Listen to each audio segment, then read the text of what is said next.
Yes, yes.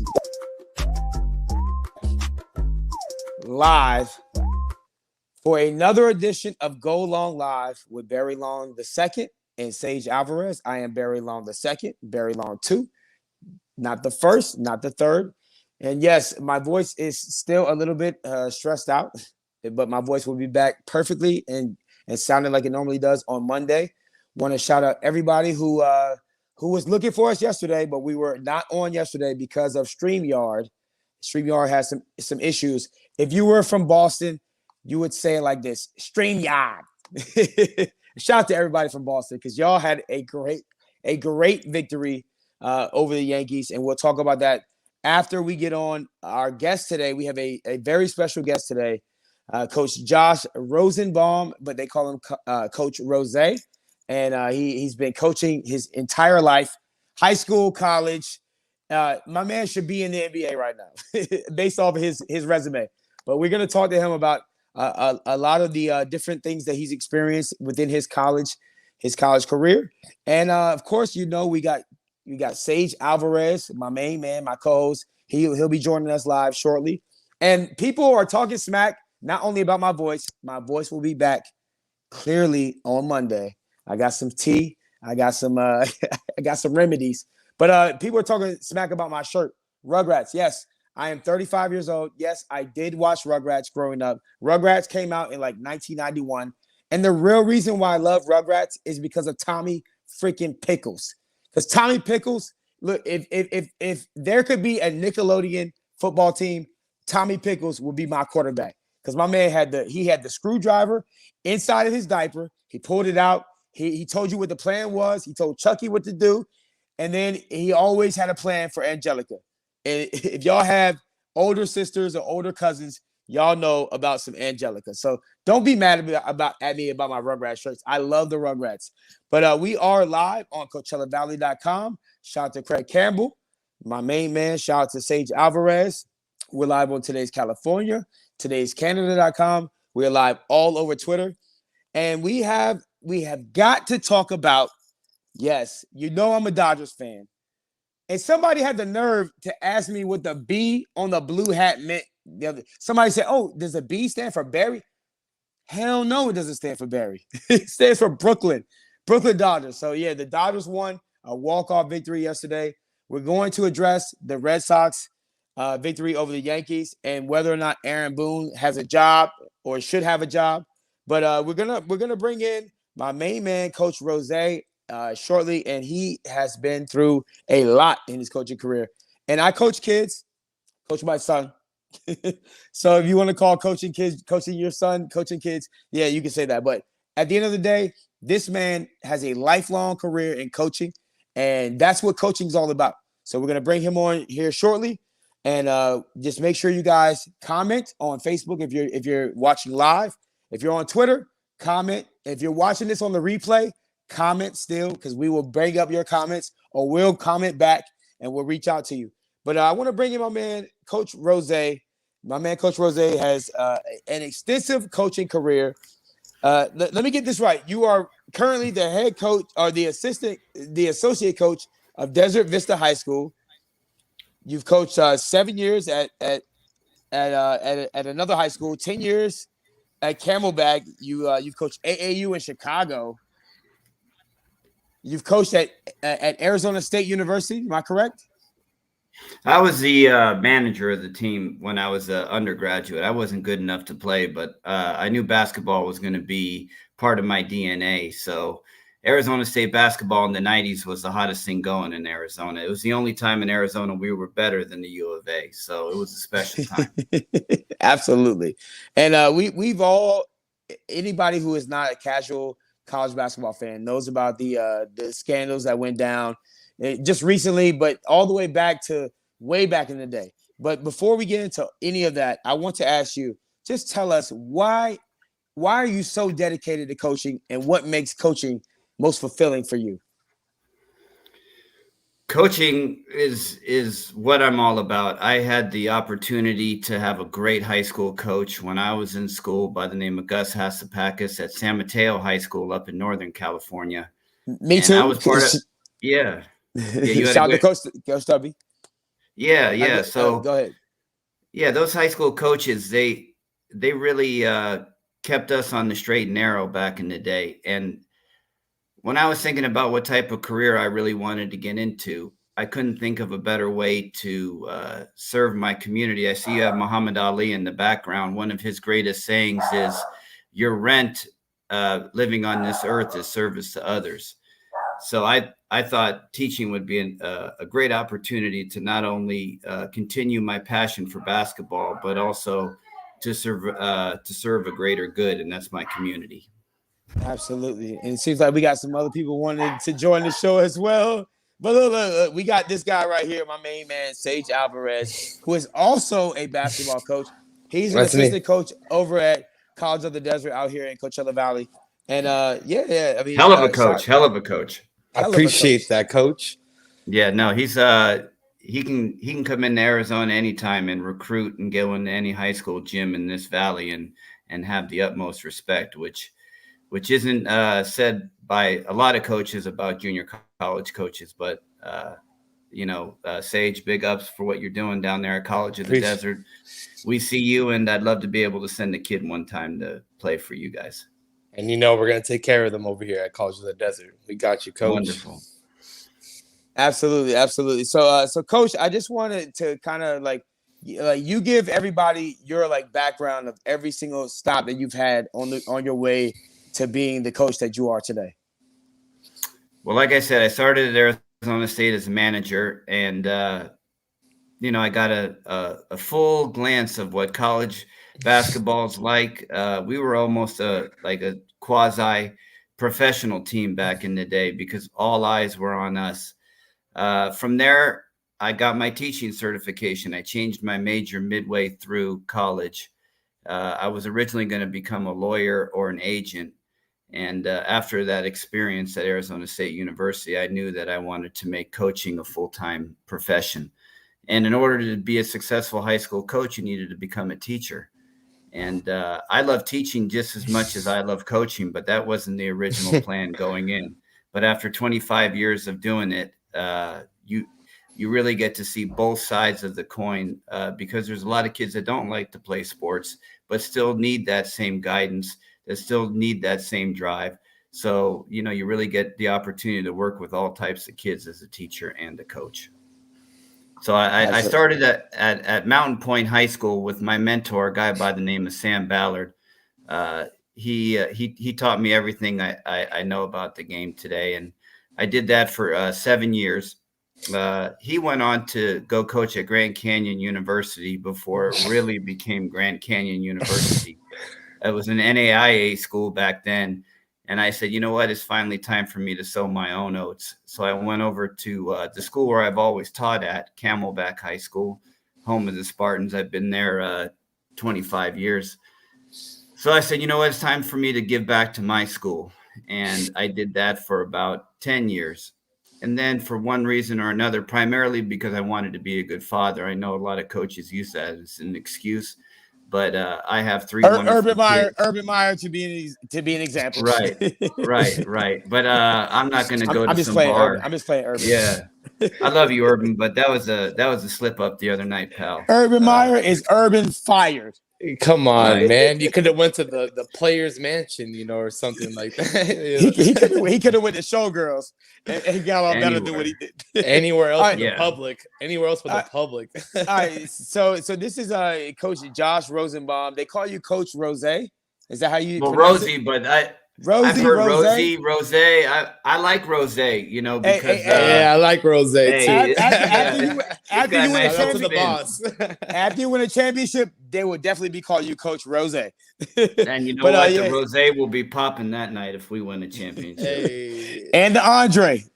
Shout out to all my cheap champagne drinkers. But Coach, I wanted to ask you this real quick because Now, there's one thing about being in coaching just to be seen, but you're in coaching because you love the art of coaching and you love the fact that you're influencing young people. But you just recently got a random publicity on Netflix. So now you're on this new documentary called Bad Sport on Netflix, and everyone can see it. Everyone who's watching right now can go and watch Bad Sport.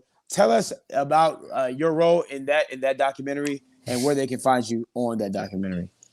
Well, I made the editing room floor, which my scenes all got cut, which is fine with me. But I've stayed in contact with that team forever. And in 2019, a guy by the name of Courtney Hargraves and I, along with Isaac Burton, were going to put together a book chronicling those years.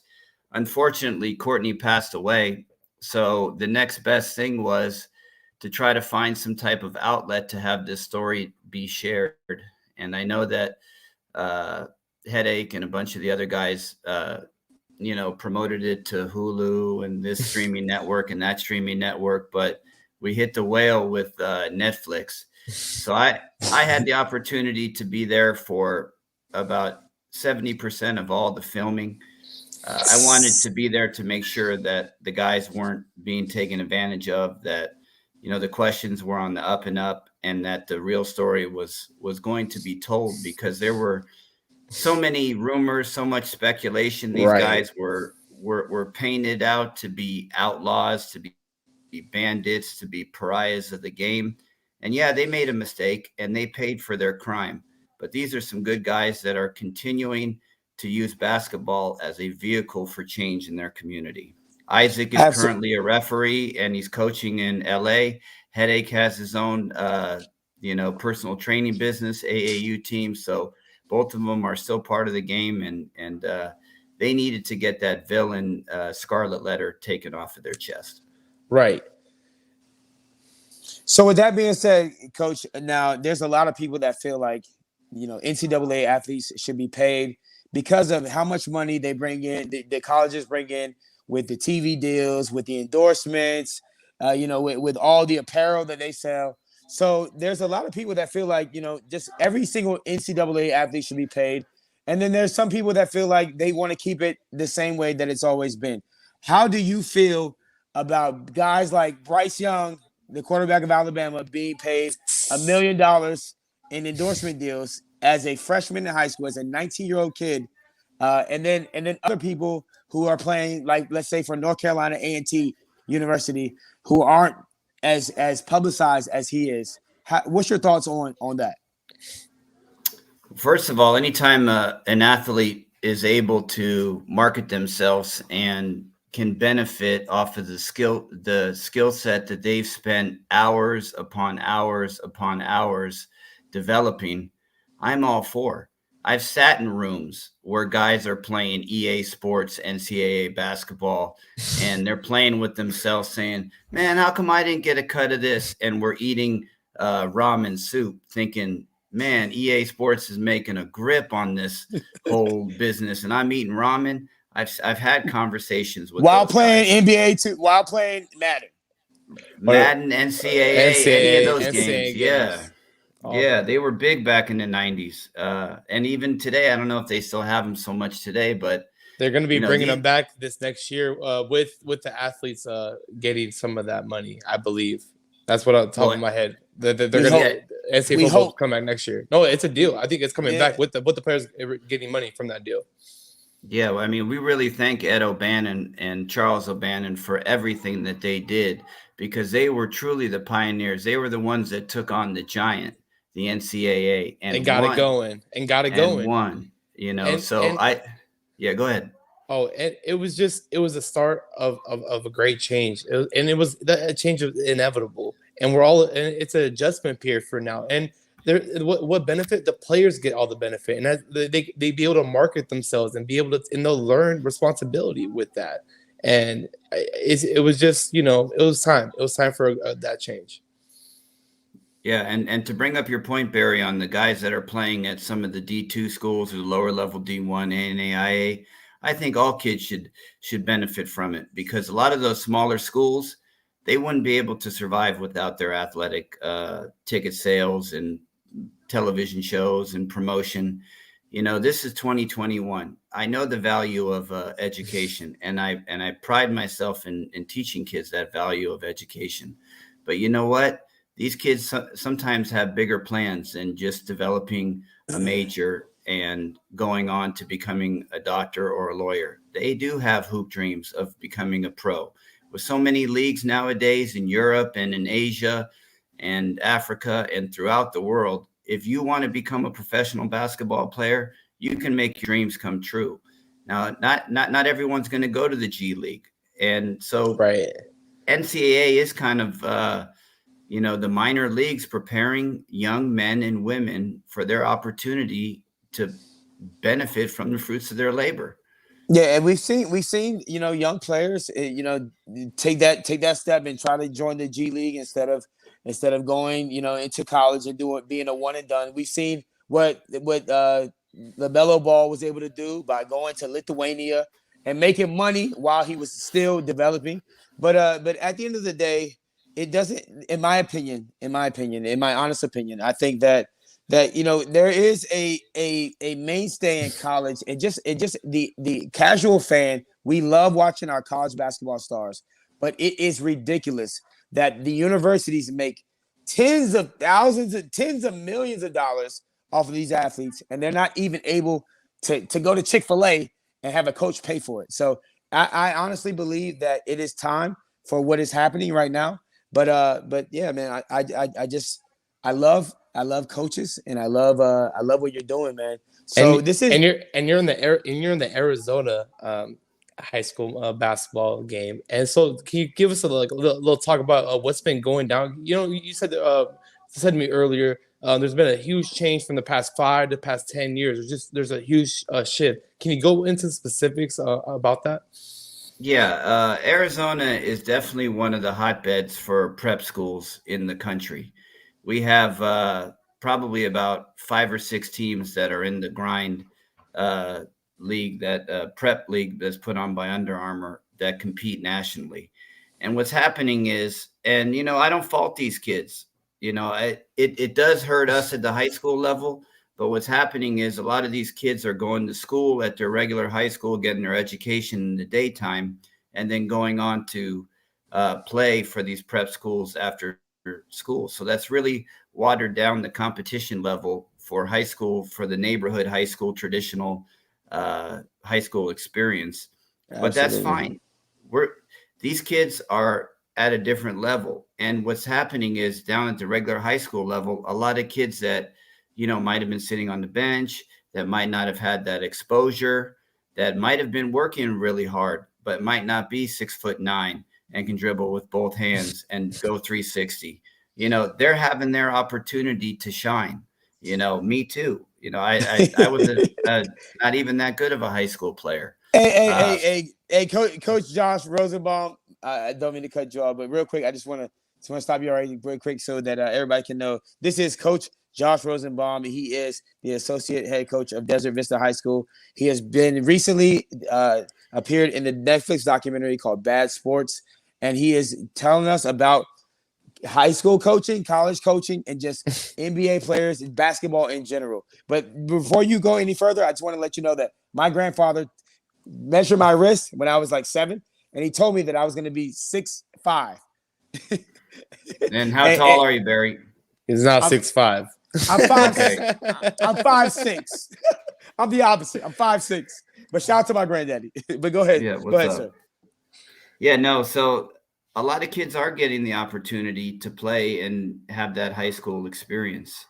We've been sending a lot more kids to NAIA schools and Division II schools, and those schools are giving kids the same opportunity as Division I. So we're promoting playing at the lower level, which hadn't really happened. So across the board, basketball is getting better at all levels because of these prep schools. They're going where they need to go, and the high schools, we're kind of channeling student athletes where their need to go, because they might not have the dream of playing professional. Maybe their goal is to get that scholarship, become a doctor, a lawyer, a teacher, an architect, and they're good as gold. And they'll have that for their entire life, that they were a college basketball player. And, that's a badge of honor. It is a badge of honor. And people need to obviously need to respect the NIA level, because, I mean, Division II, those are easily D1 players, and some of them just ended up going into that situation for better minutes. They want to be at the end of the rotation at D1. There's so many. The talent level is tremendous at that level. So when you go there, it's definitely a badge of honor. And I mean, you watch those players. Those players are amazing, and to me, what you're doing over there, helping all those kids, and even with the dynamics at place and still succeeding is tremendous.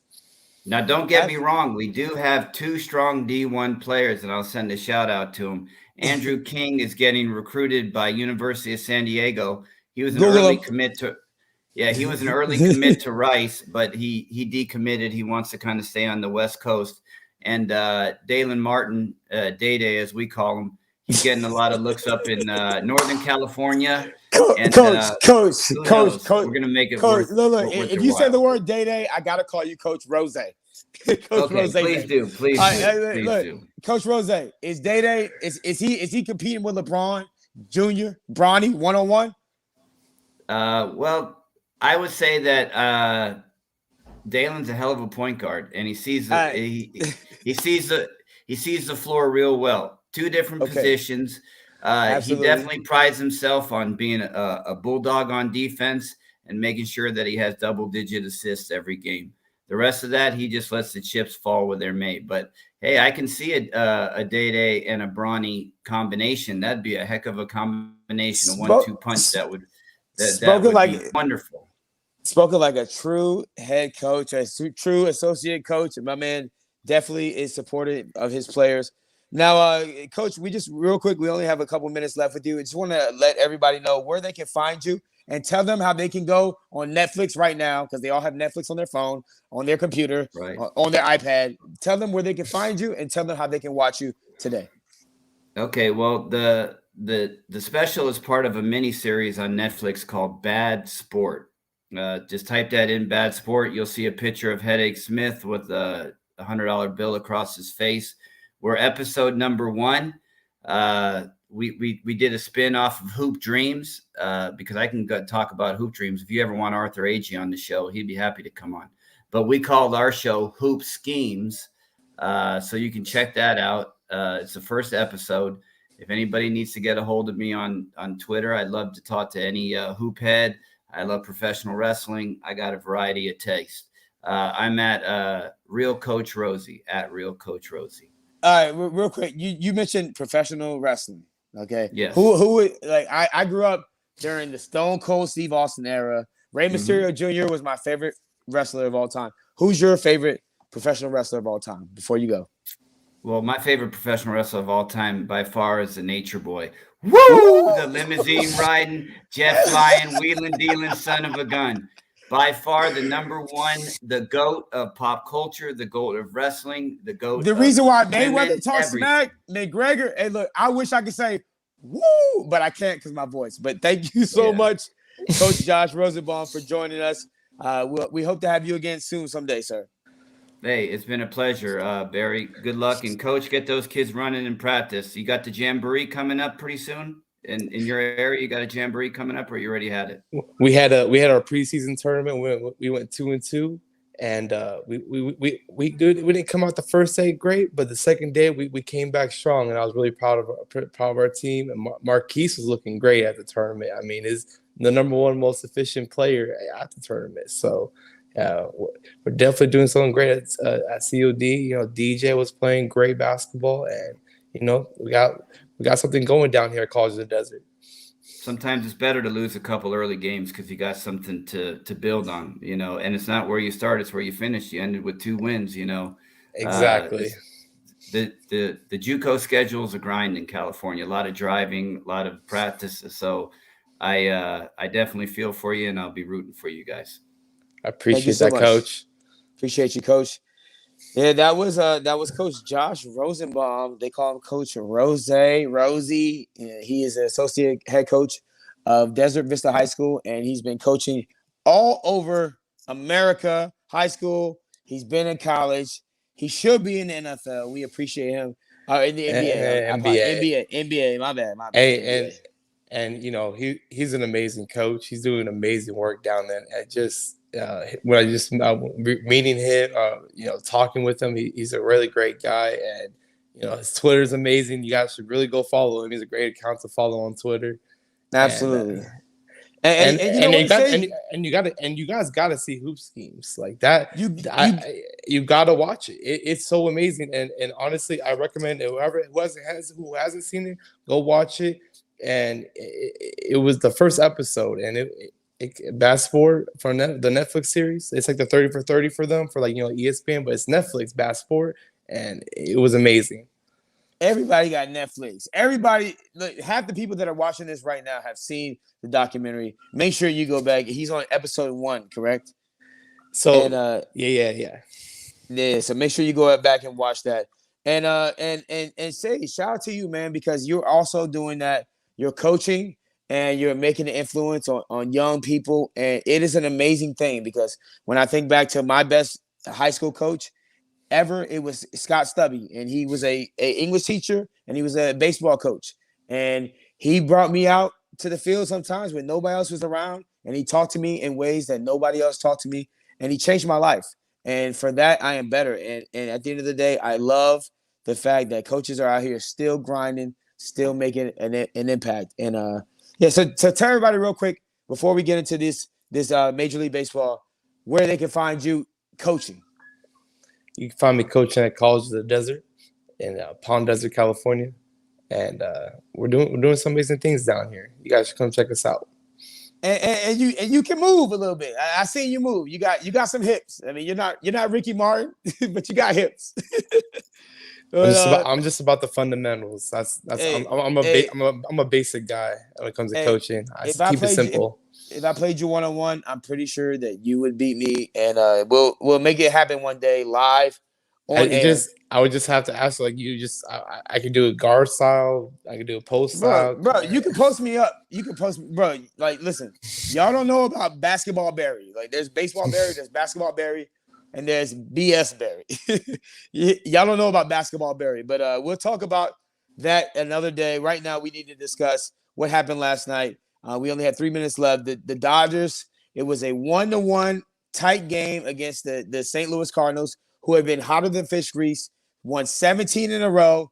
They came in with Adam Wainwright, who I personally love when he's not going against my Dodgers, because he's a 40-year-old pitcher who still performs at a high level. And Max Scherzer, who started for the Dodgers, is 37 years old, who performs at a high level. And it just makes you think, like, man, these guys that are pitchers and quarterbacks, like maybe Tom Brady has inspired other guys in different leagues. Maybe you're going to see NHL guys and NBA guys, Major League Baseball guys try to play until they're 45 like Tom Brady.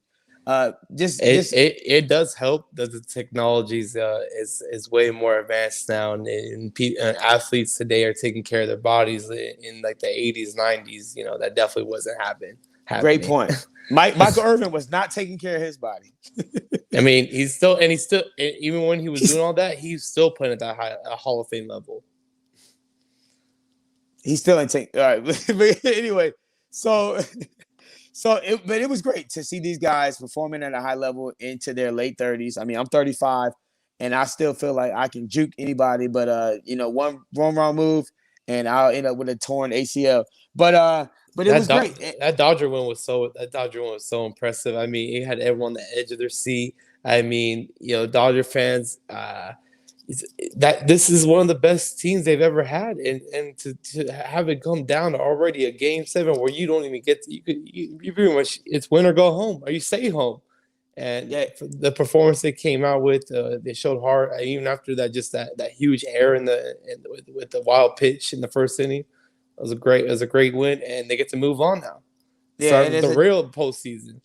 And the Dodgers and the Dodger fans that have been through the ups and downs with the Dodgers, they realized as soon as that wild pitch happened, we were like, oh my God, this is what happens every time we face the Cardinals in the postseason. And it was such a great victory, not just for the win and the walk-off win and the winner go home victory, but over the stigma of that Cardinals, to get over that stigma. And you got Albert Pujols, his old tail on the bench, And like the only thing that could Didn't have even made think it, about that. That's a great point. the only thing that could have made it better is if Albert Pujols would have came off the bench, pinch hit, and hit a home run. But I'm from Virginia Beach. Chris Taylor's from Virginia Beach. That's my guy. I love CT3, and just to see him be able to, he's been one of the best players on the Dodgers the entire season. He was an All-Star this season along with Max Muncy, who's also been one of the greatest Dodgers of all season. We haven't seen the peak of Cody Bellinger yet. So in my opinion, I feel like Cody Bellinger is going to get hot. You know, everybody's about to get hot right now. So I feel like, Right. and when you have Kenley Jansen throwing in a close game like that with 3 strikeouts, even though he gave up a hit, it is about to get real serious. So I feel bad for all the Giants fans and all the Braves fans and everybody else out there that thinks that they're about to beat the Dodgers. But yeah, man, shout out to the Dodgers. It was a great victory. And shout out to my man, Victor. He's one of the guys that wears the suits over at Agua Caliente Casino, Cathedral City. Yeah, Shout out to Agua Caliente. They're awesome, man. Shout out to all the Agua. All the Aguas. Cathedral City, the Rancho Palm Springs, Rancho They Mirage. probably got one going up in my backyard right now. Yeah, I love that poker room in Rancho Mirage. It's a great one. Hey, absolutely. But yeah, man, and we want to thank Coach Rosenbaum for joining us, Coach Rose or Rosie, however you want to pronounce it. But just a great interview with a great guy, and he's a great guy. And Sage, you're a great guy, man, because I coach kids, you know, youth baseball, basketball, football, but at the end of the day, you're coaching college athletes right now, and you're making a difference and you're making an impact, and I just want to salute you, man, because you're going out there, you're not just teaching X and O's, you're teaching life, and I commend that. I appreciate that, Barry. The second, not the first, and not the third. Absolutely. All right, so we don't have enough time to get into the Thursday night matchup, but that just leaves us more time to talk about it tomorrow. So y'all enjoy the game, and make sure that you guys like us on CoachellaValley.com. Make sure you go to Coachella Valley, the page on Facebook. Make sure you go to it on Twitter. Make sure you go to Today's California, Today's Canada on Facebook and Twitter. And show us love because we appreciate it. Sage, where can they find you at, man? Y'all can find me at Twitter at SageDup, and you can find me at Instagram Sage_up, and you can also find me at Facebook at Sage Alvarez. All I do is a friend. Yeah, he'll add you as a friend. And my man Sage is he's a genius when it comes to that social media. I'm still trying to learn. But yeah, you can find me at on Twitter at Radio Barry Long. You can find me on Facebook as Barry Long space II. And you can find me on Instagram as Barry Long _2. Remember, enjoy this Thursday night football game. We'll talk to you tomorrow. We will go so deep into this game that you won't even be able to stand it. So make sure you guys stay focused, stay motivated, stay inspired. And remember, you're capable of doing anything. So go out and do whatever you thought that you weren't going to do, because you're going to do it. And we'll see you tomorrow. Thanks for tuning in.